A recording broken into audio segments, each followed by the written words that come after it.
What's going on, everyone?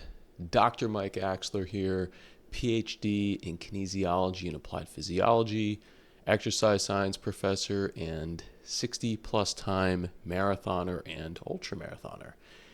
Today, we are going to be talking about some running training, which also obviously has some carryover to biking, rowing, and swimming, any sort of endurance event. So let's talk about lactate threshold training, or LT training, as I'll continue to call it throughout this video today.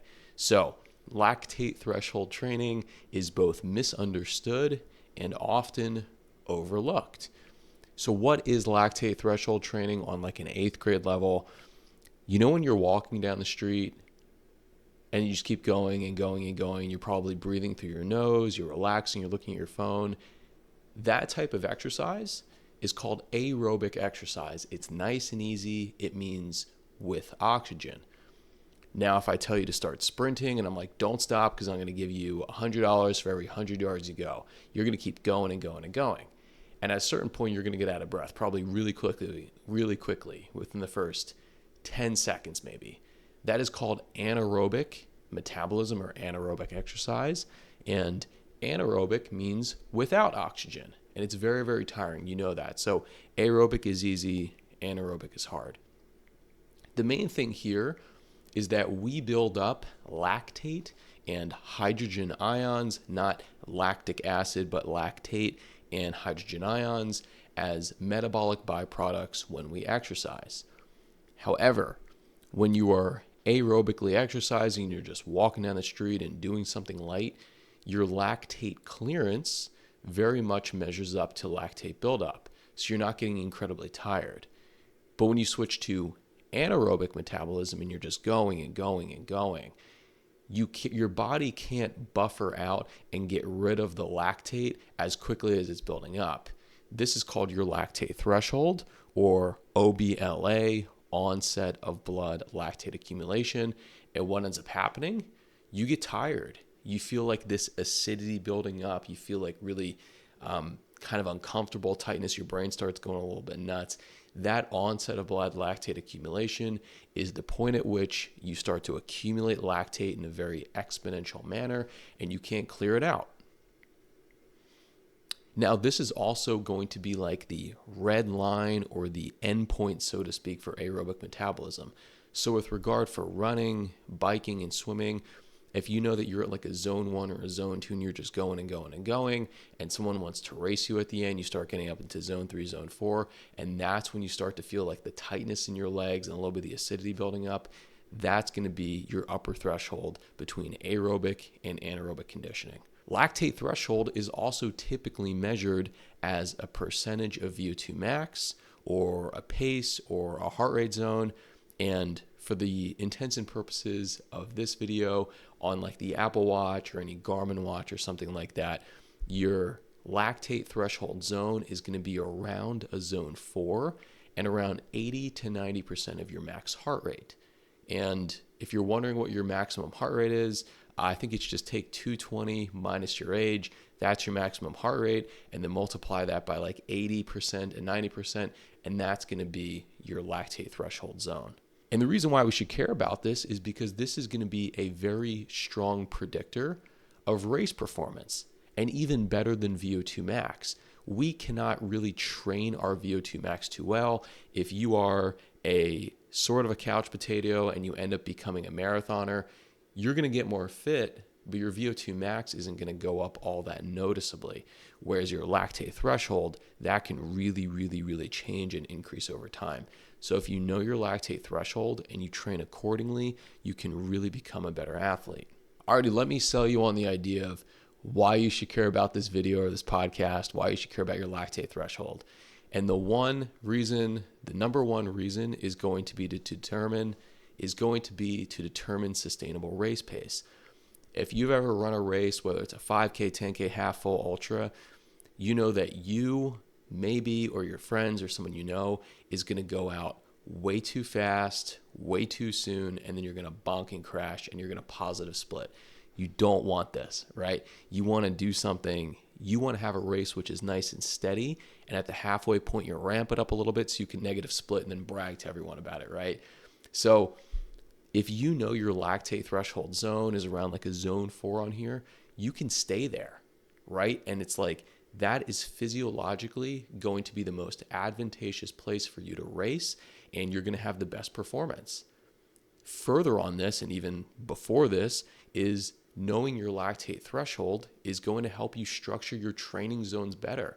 A lot of people, when they do tempo runs, progression runs, intervals, they're well-wishing, but they go out way, way, way, way too hard, and they can't finish up their last interval, or they can't go on their tempo run as long as they wanted to, or they can't do their progression run as long, right? So you don't want to do too little, and you don't want to do too much. But if you know your lactate threshold, you can train this once or maybe twice per week so you can make long-term progress and adaptations. And in general, this is going to help you clear lactate a lot more efficiently. So if your onset of blood lactate accumulation was a 12-minute mile, and now it's an 11-minute mile and a 10-minute mile and a 9-minute mile down the line, this is when you become a more efficient runner. It's like, you ever see the runners on TV during like the big marathons, during like Boston and Tokyo and Berlin, like Eliud Kipchoge, the GOAT, right? It looks like he's just jogging along at like a 4.5 minute pace. It's amazing. That is his lactate threshold, like a 4:30. I know mine isn't there, and I'm guessing yours probably isn't there either, but we can train and train and train to get up to that certain point so that at a 4:30 mile, we can clear lactate as quickly as it's accumulating. Alrighty, simple ways to gauge your lactate threshold. Number one, and this is going to be the gold standard. This is what I did during grad school for 6 years, and this is to find your onset of blood lactate accumulation just within a laboratory setting. So we'd get you on a treadmill or get you on a bike or the ski ergometer, and we're just going to ramp everything up in 3-minute stages and keep taking little pinpricks from your finger or your earlobe to measure blood lactate. Since you probably don't have access to a state-of-the-art exercise science lab, go on to option number 2, which is going to be around zone 4 on your watch, any type of watch or fitness tracker. Again, that's going to be like a zone 4 heart rate, or around 80 to 90% of your maximum heart rate. So again, it's going to be around a zone 4 on the watch, or around 80 to 90% of your max heart rate. Another way to do it is the talk test. If you're on a treadmill, if you're at like a run club, if you're outside with a friend running, and you just start talking, try and say a full sentence like, I went to the grocery store yesterday.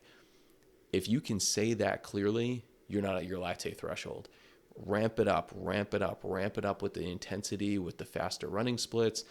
And at the point where you're like really kind of out of breath, that's going to be your lactate threshold. Take a look at your heart rate, take a look at your pace, and that's going to be your new training zone. Already some key workouts to improve your lactate threshold. Number one is just to do a tempo workout. These sustained tempo workouts, they're rough. They're probably going to hurt, and you're probably going to want to put on some like really fast music to match the tempo of your running and to kind of divert your attention. You know, start with like 20 minutes, ramp up to 40 minutes, an hour, 2 hours, however fit you are, whatever your goals are. But these long sustained tempos, once, maybe twice per week, are phenomenal workouts that I do and I have all my clients do. Next, you can also do intervals. One of my favorite ways to structure a week is to have intervals on Tuesday and tempos on Thursday, or intervals on Tuesday and progressions on Thursday. It's all the same stuff, right? So with the intervals, you could do like 4x4 minutes or 4x8 minutes with like 2 minutes rest. Phenomenal way to do it. Awesome. And the last workout you can do is also do a fast long run or a fast finish long run. If you're going to go out for 10 miles, 20 miles, 30 miles, whatever many miles you're going for your long run, for the last like 5 to 10 minutes, just ramp up to like a zone 4, because a long run should be at a zone 2.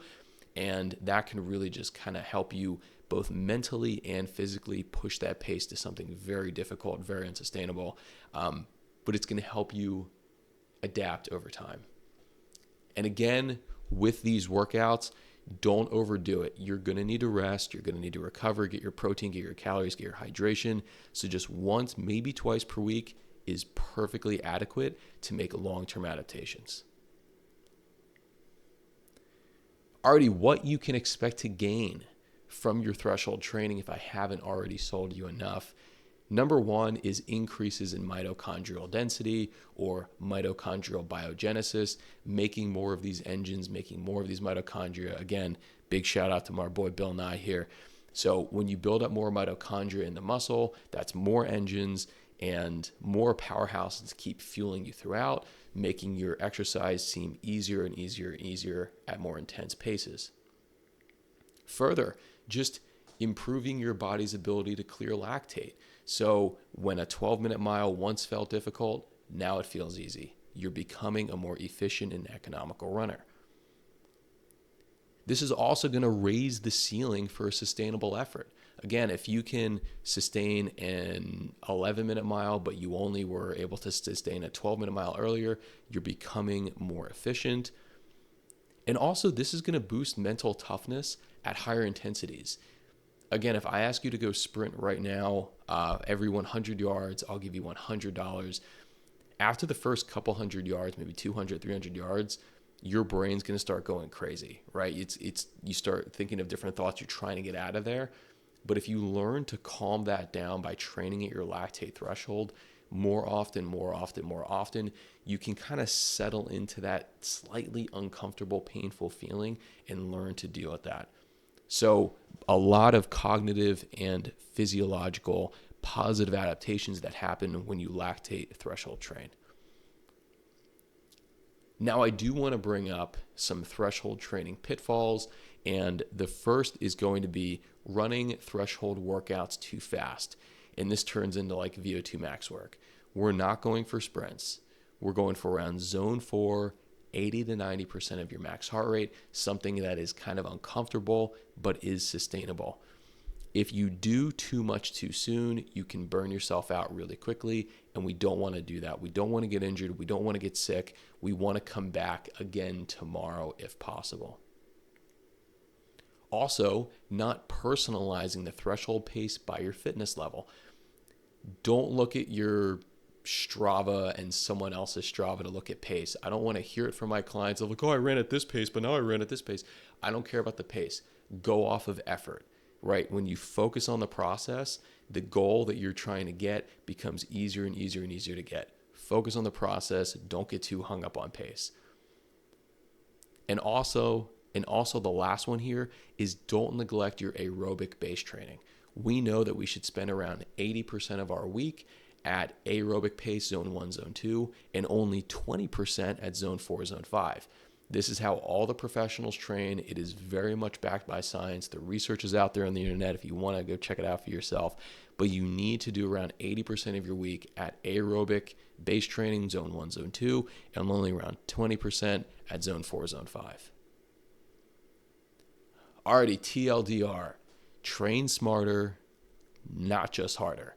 That's the tagline for today's video.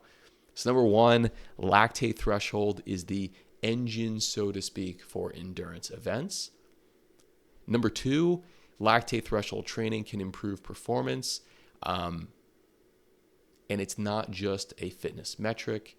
Number three, learn your lactate threshold pace, train at it once or twice per week, and focus on recovery. And number four, while VO2 max does usually get most of the attention, lactate threshold will win you the race. Awesome.